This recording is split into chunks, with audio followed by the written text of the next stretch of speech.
Tradició, cultura, gastronomia i història han anat de la mà a Potries als actes centrals del tradicional porrat per la festivitat de Sant Blai. Que està datat del segle XVII, que està declarat d'interès turístic de la província de València. El de Potries és un dels 7 porrats de la comarca de la Safor.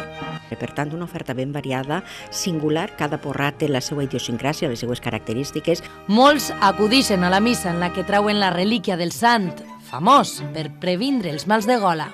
Sabeu que és una tradició el vindre en pelegrinatge, en romeries, per passar-se'l per la gola. Però la festa del porrat és molt més. El lema d'enguany és l'aigua, el sucre, els centelles i els borja.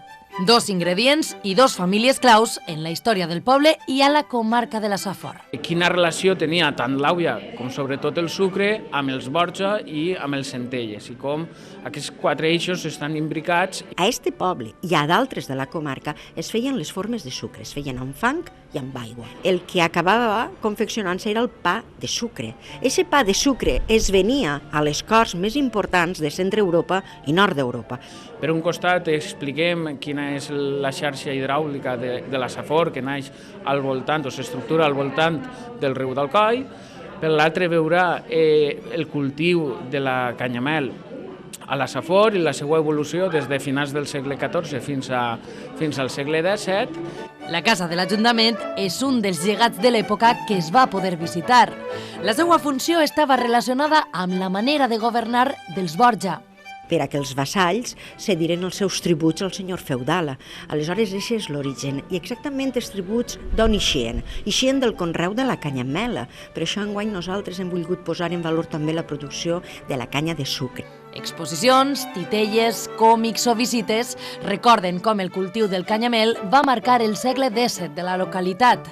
Podem veure des dels vestits dels principals protagonistes de l'època, particularment senyors feudals com Hug de Cardona, Ausiàs Marc, Bernat de Centelles, a un còmic que conta com es vivia al voltant del sucre.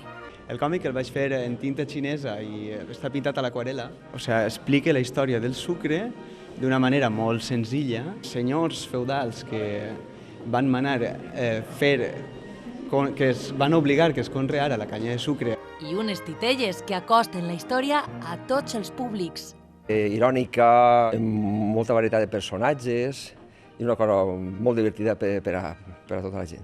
Un porrat cultural i històric que també va viure la seva vessant comercial i artesanal amb parades pels carrers de tot tipus. Ens basem en els arrossos de qualitat de la Comunitat Valenciana i a banda fem tapes de disseny i uns bocates gourmets, entre ells te puc distingir l'hamburguesa de figater, hi ha una hamburguesa de sèpia. I és que la gastronomia és un dels pilars fonamentals.